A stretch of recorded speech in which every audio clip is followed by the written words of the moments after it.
Are you seriously going to eat, you fat blibbity blabbity blob? I mean, some of you might be like, Continual. why would I want to start this? Sensitive. She's sensitive. You are listening to the Tami Talks Unscripted Healing Podcast, where we share stories that are, you guessed it, unscripted. That's the thing, this journey doesn't stop. It doesn't really right? end. We have a general sense of the topic each episode, but really the whole point is just to show up and be authentic and let our inner child speak its truth. And I have continued to work through that story of constantly hearing, well, we don't want, got a hot dog on our hands.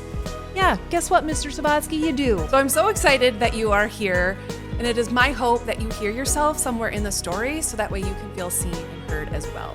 So let's start talking.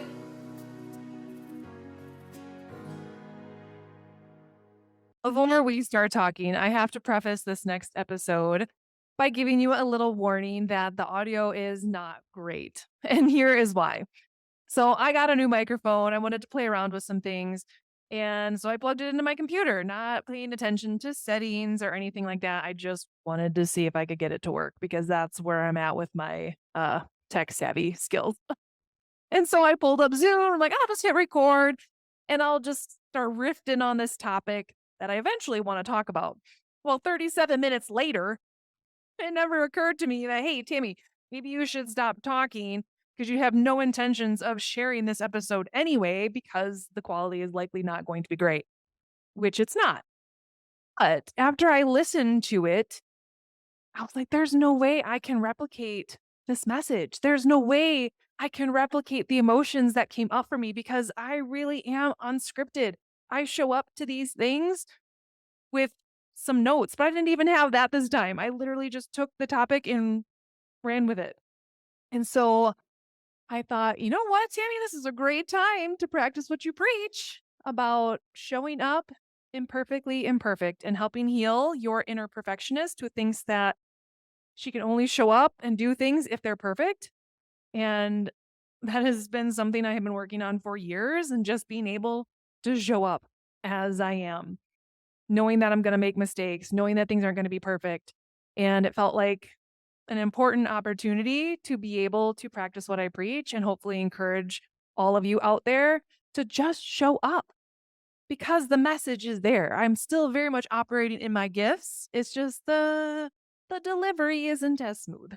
So just bear with me this one episode with the audio. And if those of you that are watching me now, maybe on YouTube, and you're like, well, maybe you should work on the visual too because you look like a lobster. Oh no, that's real because that's actually real. I got fried today. I went and visited with some of my girlfriends down by the lake, and then I just didn't want to leave. And so I pulled my laptop out and I started working. Next thing I know, I am legit fried. So there's that. But yes, we want to work on that too. I have a professional helping me beyond this point, but this just felt like a really cool opportunity to show up completely authentic, both in that episode and here, and being able to share this with you. And so I hope that this episode resonates with all of you because I know each and every one of you experience what I'm about to talk about probably in your everyday life. And it's a really, really important topic. And it is one that once you realize it, it can help set you free in so many ways. So I thank you in advance for sticking with the episode, bearing with me through the audio. And then please let me know again if something resonates with you. And if you wouldn't mind, maybe don't rate it on the audio, but if you want to leave a rating on the message, that would be great. Anyway, I will be back next week with a much higher quality episode for you. But as always, the message is pure and authentic and from my heart. And so I hope you enjoy this week's episode. Welcome to the Tami Talks Unscripted Healing Podcast. If you are brand new to the show, welcome. If you are returning, thanks for coming back and hanging out with me. Last week, we talked about self-sabotage. And if you have not watched that episode, please, please, please go back and listen to that one because, man, oh man, it'll save you a lot of self-sabotage and help you have a totally different perspective around it. And the whole goal to understanding it from that perspective is that you can actually meet yourself, meet your ego with some more love, compassion and understanding for why it's doing the things it's doing. And not only for yourself, but for other people. Because when I see people's actions and the way that they talk, the way they behave through my ego lens, I can see how it's protecting their inner child. And so I no longer take things personally, which is huge for a recovering people pleaser who took everything personal, made everything about themselves, because that's what ego does. And then we create these stories about like, oh my gosh, did I say something wrong? Did I do something to upset them? Again, that's our own stuff. And really kind of why I wanted to talk today about projections, because it really is all intertwined. And so again, if you haven't listened to that episode yet, please go back and start to check your ego. Like, hey, hold up here. This doesn't feel super helpful. And it is interesting of how often, again, I talk to my kids all the time about ego. And, my son is 5. So he asks, like, what is ego? And I kind of explained it from a Hulk perspective. When Bruce Banner gets really upset, gets really triggered, he turns into Hulk. And so that clicked with him. He understood that. And so we came up with a different name for it. And it works. It's been so amazing to see him just get it.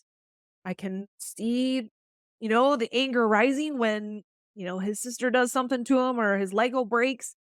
I can see Hulk as I'm in my green. Look at that. For those of you that are listening, you can't see that I'm in a bright green shirt. Anyway, I look like my own version of Hulk right now. But I can see that rising and I can say something to him. And I can say, oh, I see Hulk wanting to come out. Are you sure you want him to make decisions for you? Because when he does, there's usually consequences that come with that. And it'll kind of snap him back to reality and make, oh, no, no, no, no. I don't want Hulk taking over because, yeah, that's when consequences happen. And then I am stuck with the aftermath because that's what ego does. It will come in and wreak havoc and then leave you to clean up the mess. And so, yeah, you want to be in the driver's seat of that. And so this works with kiddos, but we as adults need it as well, probably even more so. That has been really helpful to help my kids see when this doesn't really sound like you are in the driver's seat right now. That's something sounds like kind of your ego would have done or said. And again, it's not that ego gets a bad rap. It's just that's how ego is protecting their inner child in that moment. Right. So today I wanted to talk about projection. And I was very proud of myself for the title of this one of Check Yourself Before You Project Yourself. I easily entertain myself. I guess that's why I have a microphone in front of my face. But truly, we do this all the time and we don't even know it. We think that we're offering helpful advice and suggestions to people that likely didn't even ask for them. Or even if they did, we don't realize that the advice that we are giving is rooted in our own childhood experiences, in our own childhood wounds. So fears and worries and doubts that you have, you're now projecting that onto this other person. And I have examples of the wazoo about this.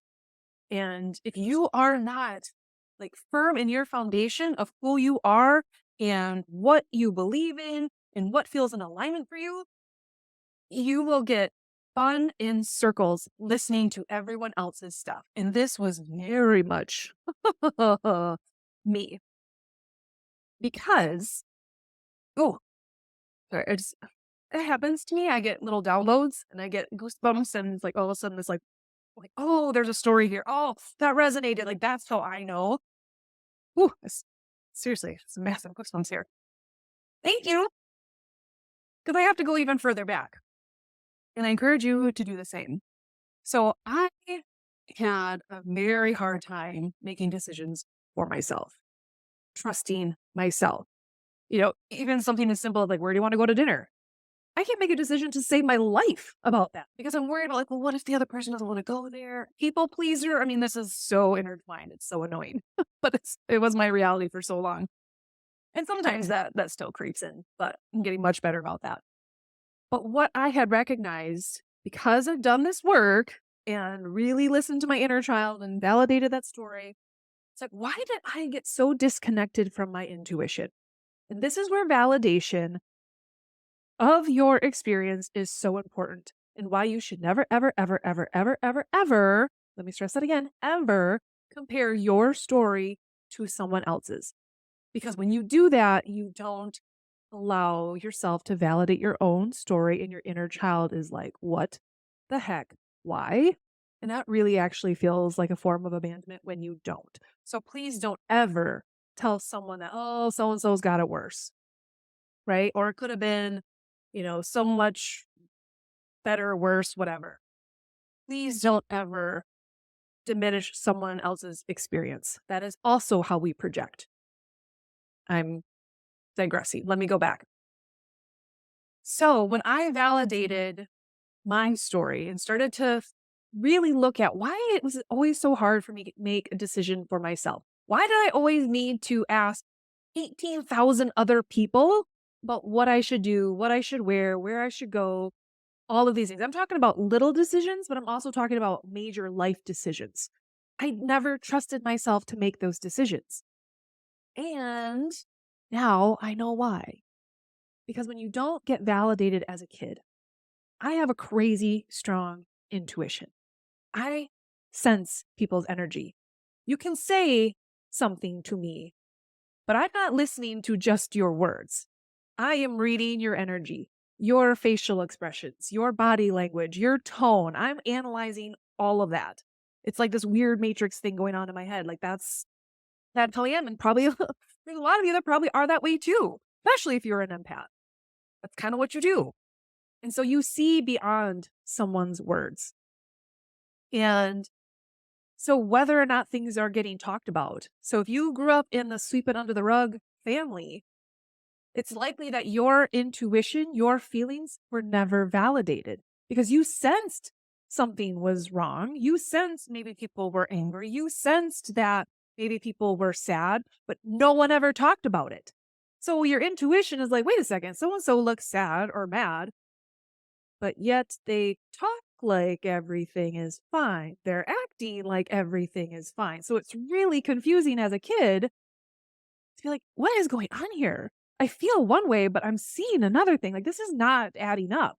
And so, little by little, we start to not trust our intuition because it's never being validated. No one ever came up and said, yeah, I actually was really upset. I had a really hard day at work, but that wasn't about you. Everything will be okay. Again, if you have parents that are in a dispute or they're arguing, but there's like never any conflict resolution, or you never see any of that actually happening, but you can feel the energy, you can start to question it like, whoa, something feels up here, but no one's talking about it. Everyone's got a smile on their face and acting like everything's fine. Guess what? It's not fine. And your kids pick up on that. And so it does not do your kids any favor to go around and acting like everything is perfectly fine. They need to see you moving through your emotions too, so you can teach them how to do the same and to help validate their feelings. If they can sense that you had a stressful day at work, but you're over there acting like everything is magic and rainbows and whatever, that's going to confuse them. Be like, well, that's not what your energy says. Energy is our first language. Please don't forget that. So you can say one thing, but if your energy isn't equating, they know something's up. And then they will start to slowly disconnect from their intuition, which means they slowly start to no longer trust themselves, which means they start to search for validation outside of themselves because I can't trust myself to make a decision. Everything I've ever known never really added up. So I guess I'll have to ask everyone else. And what I did, I outsourced everything to everyone else because I no longer trusted myself because things never added up. And so I slowly lost that growing up. And it's taken me a long, long time to get that back. And now that I have it back, don't you dare question me on my intuition. I know what I feel. And that's just the thing is like you can say one thing, but it's like how someone receives it is very different. Very different. And that comes with emotional maturity. Anyway, so that was part of why I started to seek outside validation with that, I opened myself up to everyone else's projections. So I remember I had gotten my first job out of my internship, and it was a nightmare. I knew on day one, within probably the first hour, this is not the job for me. I was basically like a telemarketer trying to help people enlist into this disease management program. So I was like locked to a computer. I mean, they were timing you like, this is not for me. Like, if you know me, that is not me. And so I, everything about that, my body was like screaming, like, no, Tammy, no, Tammy, don't get locked into this. And there was an opportunity for me to interview at this healthcare system that I ended up having a really great career at. But it took a huge risk to do that. And I ended up accepting this job, but this job was for maternity leave. So 3 months, no guarantee of any long term work after that. And it was only for 14 hours a week. So I was going to leave. My intuition was like, peace out. We're out of here. We're going to work these 14 hours for 3 months and then not know what we're going to do, but we're going to do it. My intuition was like, all in, let's go. But when I told other people that that's what I knew I needed to do, oh man, I got lots of questions. Like, what are you doing? Like, this is a full-time job. You have benefits now. There's like predictable pay and all of these things. And oh man, it got dumped on me. And that again made me question, am I doing the right thing? And I almost got into my head about it, but I knew. Thank goodness I listened to my intuition and like, no, you absolutely need to do this. You just need to get your foot in the door. Give it these 3 months, give it all you got, show them that you are worthy of being a long-term employee. But this is the leap you need to take. But if I would have listened to everyone else's projections, all of their fears and their worries, I would have never have done that. And thank goodness I did that because that's exactly what happened is that it led into a really great career where I got a super solid foundation of working with patients and doing what I love. And so that's where projections start to come in because that's someone else's fear. If they didn't have that stability, if they didn't have the benefits, those weekly paychecks coming in, that would have brought up a lot of their own fears, maybe around insecurity. Maybe they grew up when money wasn't predictable, but now they're projecting that onto me. So that is where some of this stuff comes into play. In a recent story, got me real fired up. So I share a little workout snippet every day in my stories, like my Instagram stories, my social media stories. And the reason I do that, one, it is a little nod to my sophomore self. You heard that story back in episode 1. It is my way of like showing her love and appreciation every single day of how far we have come. So that's a little gift to myself to be able to do that. Also, it is how I want to be able to show other people like, how you can show up for yourself. Not necessarily like doing what I'm doing. I don't care if you're doing my workout, but it's the consistency. Like, I am a product of my product. I practice what I preach, and I want to be able to show people of how to go about that in your everyday life and what that can look like and what that can take no matter how you're feeling. How can you show up for yourself? And somebody that may not be going to the gym. That's besides, this is not the point of the story. Anyway, so I share these little videos, right? And on Sundays is my rest day. And I typically do yoga and then I sauna. And sometimes I don't do anything. Sometimes I just sauna. But I've gotten back into yoga because my body really does crave movement, one, even when it's a rest day. Also, the stretching and all the things because I'm generally lifting other times throughout the week. And let's just say here that rest days never were a thing for me before. That was really, really hard. And I know that might sound odd to some people, but again, when you have body dysmorphia does not let you take a day off. Body dysmorphia tells you that you will gain 20 pounds of fat if you take one day off. Like, that's how ridiculous it is. And obviously, I'm exaggerating, but really not. What body dysmorphia would tell me is that you can't take a day off. If you take a day off, you're going to gain weight, you're going to get fat. And that was what was in my head all the time. So the fact that I even have one rest day built into my workout routine is kind of a big deal. It's kind of huge. And I love it and I honor it. And I'm really, really proud of myself. So I get this question in my DMs and it says, like, how many rest days do you take a week? And I say, like, oh, I take this Sundays. I do yoga and sauna typically. Some days I don't do anything. And I said, at some point, like, I've kind of tossed around the idea of whether or not I would add in another one, but I'm not there yet. And the comment that I received back was, oh, okay. I think most people would agree that your workout routine isn't healthy. And I know some of you aren't listening, but if you are watching, you would have seen my face right there. Like, excuse me? What did you just say? Were those fighting words? I'm just kidding. But oh man, my ego lit up like a Christmas tree. And I felt again the feeling come up where it was just kind of like, I don't know, angst, anger, a little rage, maybe. And luckily, I know enough now that is not the place to respond from, and that this was not actually about me. This was a projection. And I know my truth. I know that I'm in the healthiest place I have ever been when it comes to exercise. The absolute healthiest. I'm going to get emotional.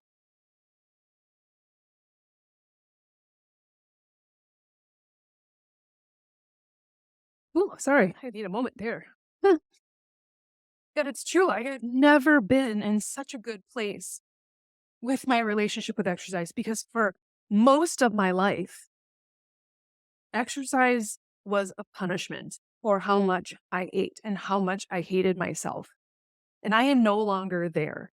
I am in such a healthier place with exercise.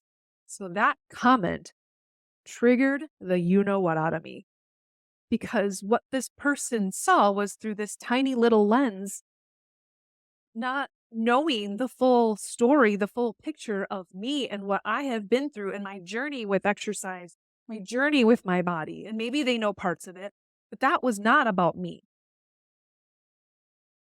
Does me working out 6 days a week and then going and doing yoga or sauna on Sundays maybe make other people feel bad if they're not doing that? Perhaps, maybe. Is that why I post? Absolutely not. But if that's making someone else feel like what they're doing is not good enough, that is a you thing. That is a you thing. And it's not that you have to do that to feel worthy or to be able, it's you do you, right? If you want to move your body 1 day a week and that feels like that's your sweet spot, awesome, amazing. So then don't let me working out 6 days a week trigger you. And if it triggers you, then that's telling you that there's something within you that is calling for your attention. But that triggered me so much because, again, of how much healing I have done around exercise. But it also, again, when I talk about this tiny little lens that people will look through, is I do not go to the gym anymore to burn calories, to lose weight. I don't even really go there to build muscle anymore. I truly go there because it makes me feel good energetically. I need to go there to clear my energy. I have to move. You ever notice that emotions has motion in the word? I feel a lot of feelings and I am an empath, so I take on a lot of people's feelings. So if I don't have a way to move that energy, it will bog me down. So on the daily, like you brush your teeth every day, I have to move my body to move those emotions. Otherwise, they will take me down. And I know that because that has happened. So going to the gym is not about me trying to change my body. It is me trying to take care of my physical body and my energetic body. And so being there is more about me clearing my energy so I can show up the rest of my day with a higher vibration as my highest self so I can be there for the people that I work with, so I can be there for my kids and be in the best energy. Because again, if I don't clear that, I'm already like weighed down from the day before or whatever else is going on, and I'm not showing up as my best self. So that is why I actually go to the gym. And I love that I'm at that place. And even when I was out in Sedona, I actually took like 3 days off. I was like, whoa, Tammy, but I didn't feel anxious about it. I just honored what my body needed. And it felt really good to be at that place where I didn't even need to be in the gym. I brought my resistance bands and I had zero desire to use them because I was just outside moving my body. I was still moving my body, but in different ways. That's what it's about for me. But for some reason, this person thought that because I'm there that many days a week and they see what I do, that that's what it's about and that that isn't healthy. Again, projection. And I go there also because of the community. But I also, the other thing, again, that you wouldn't know unless you were me, is that and this actually kind of pisses some people off at the gym that I don't follow a workout program. I ask that all the time, like, what program do you follow? I'm like, I don't. I literally make it up as I go. I don't even, I know a body part, typically like Mondays back and buys, and Tuesdays is more quad focused, and Wednesdays is shoulders and core. Like, I know that. That's literally all I know going into my workout. The rest of it, I check in with how my body feels. If I'm feeling rested and I'm feeling strong, I'm going to go for it. I'm going to lift heavy and I'm going to push myself to see maybe I'll hit my PR or whatever.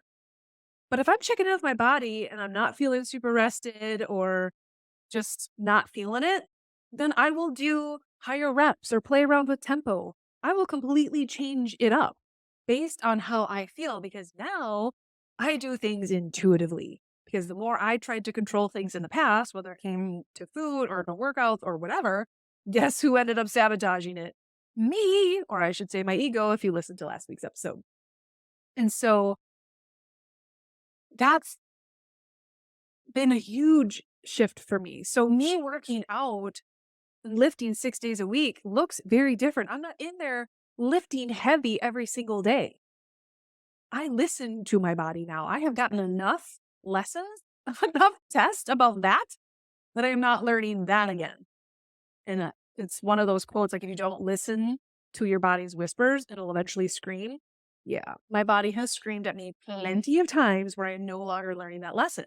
And so there's so many things that I do at the gym that you wouldn't see in those little snippets. So again, it's such a tiny little lens that you all get to see and you don't see the rest of it. You don't see that I'm warming up on the treadmill beforehand. You don't see that I'm foam rolling every single morning and that I'm saunaing after for recovery and all of these things. Like I'm honoring my body in so many other ways. You see a 30-second clip.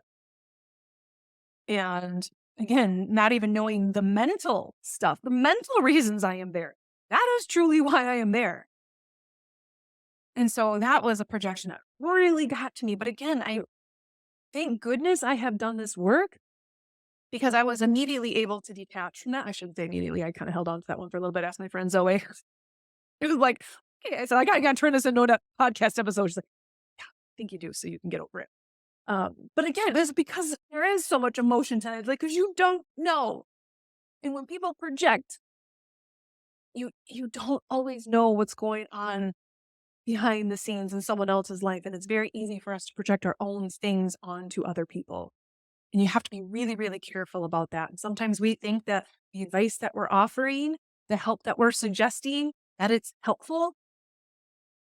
Sometimes it isn't. And probably 9 times out of 10, it maybe isn't. Because now what you might be doing is instilling doubt and fear and worry into someone who was actually starting to get courageous and do something brave and bold. And now they're not so sure. So maybe instead of projecting, we can ask them questions like, well, how would you feel about that? You know, what excites you about that? Are there things that would maybe scare you about that? Like, ask the person. They don't necessarily need to know your thoughts and your take on it. So we have to be really, really careful about the things that we do in projection. And this is so important, parents as well, with your kids, because man, oh man, my daughter's in 4th grade right now. And like, we're seeing this stuff. Like, I just never wanted this day to come where there's the spatty stuff, but it's there, real. But now I can have these conversations with her. I'm like, that wasn't a you thing. And able to like link this back to this kid's ego and what it was doing, likely how it was trying to protect their inner child. And it was simply a projection onto that person, onto my daughter. And so she can detach from that story. Because, like I said, ego loves to create stories about you're not good enough, you're not worthy enough, you're not popular enough, you're not pretty enough, you're not whatever enough. But when you detach from that story, like, oh, that's because they were feeling insecure, they were feeling left out, or maybe they don't get seen at home. And so their way when they're at school is to go out and like pick on people or make fun of them. Like that makes them feel seen. That makes them feel bigger because they feel small at home. Then she realizes like, oh, that actually isn't about me. She can detach from the story and move on versus having to work through these stories in her 40s, like her mother. Oh, she loves that. I'm like, I am sharing this stuff with you now so you're not in your 40s and 50s like me and so many other people I work with trying to unlearn all of this stuff. And so it's so helpful to see this through the eyes of ego, see this through the lens of projection. And when are we projecting onto other people?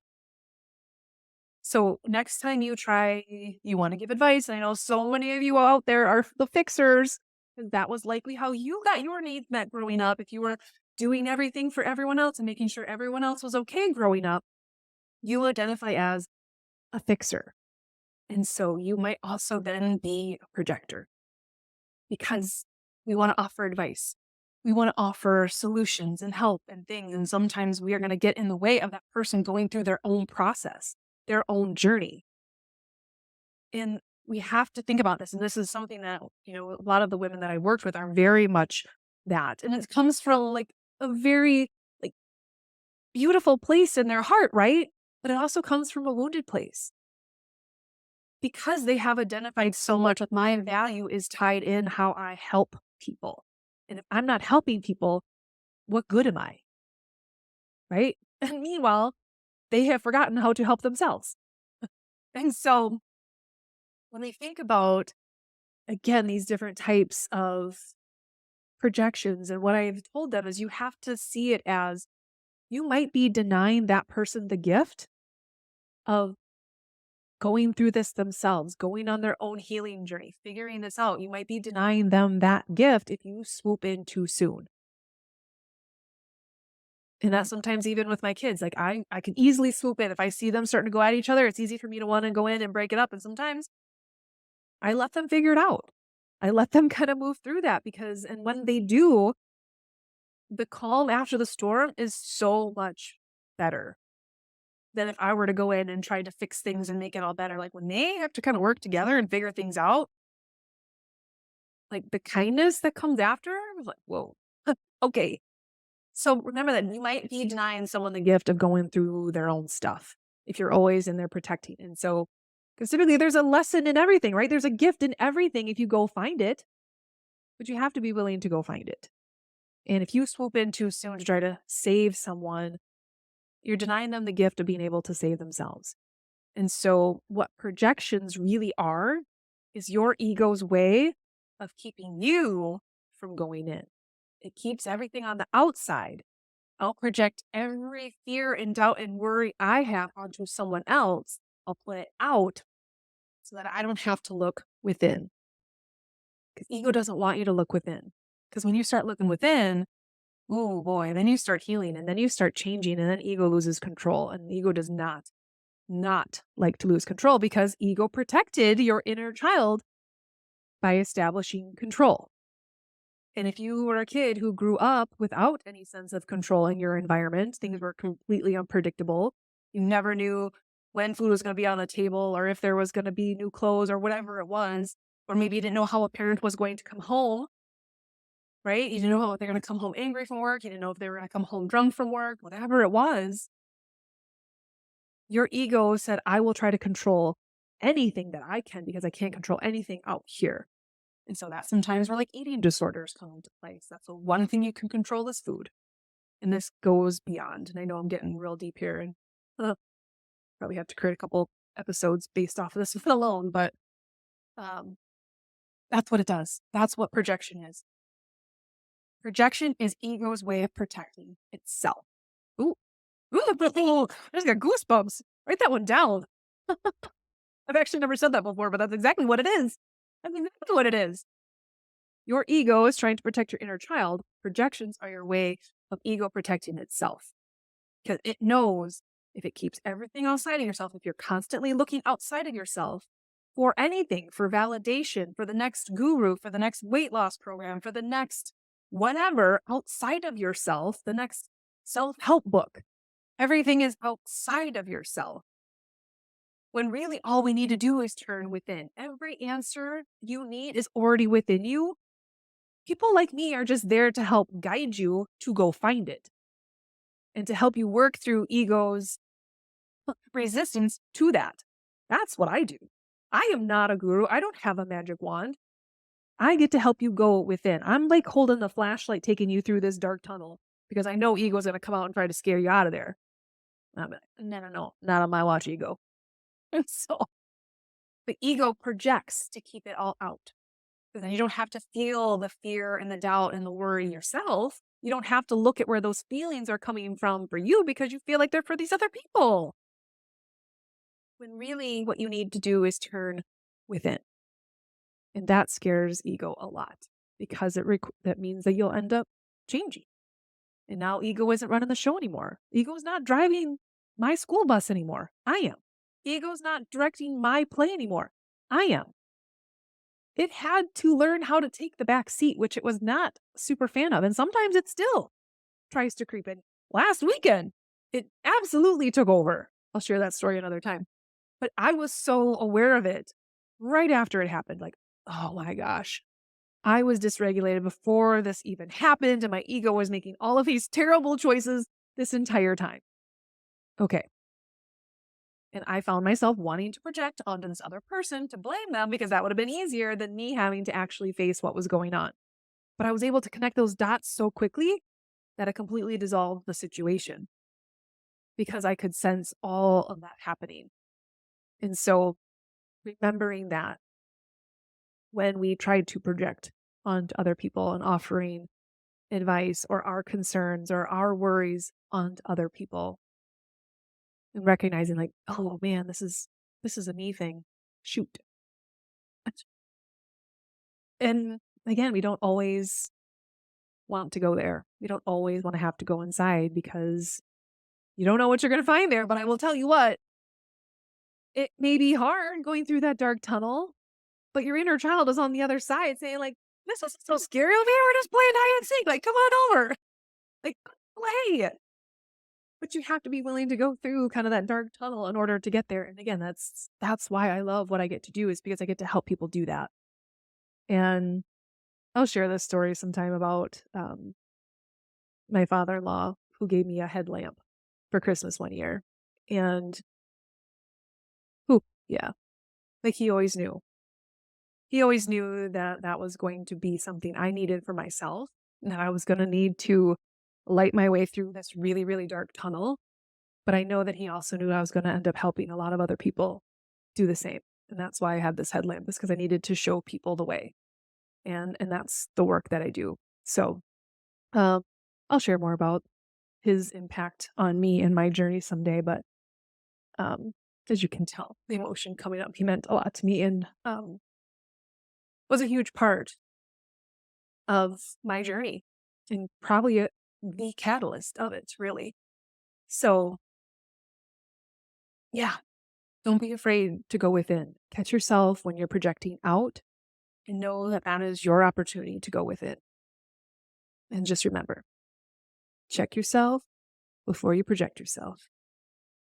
Until next time, I could go on and on, but I feel like if I do, I won't stop because, again, I just created like 18 more topics just from this one episode. But I hope that this registered for you. And if it did resonate, please like, comment, subscribe, do all of those things. Like, I'm so passionate, if you can't tell, about getting this message out there, but I can't do it alone. And I need people like you listening to share it with a friend, to post it, to word of mouth, whatever, to just try to get this message out there because it can help so many people. It can help people in your life understand one another better. It can help you learn how to talk to your kids more when they come home from school and have a rough day. It can help other parents. And so we can just start to share this.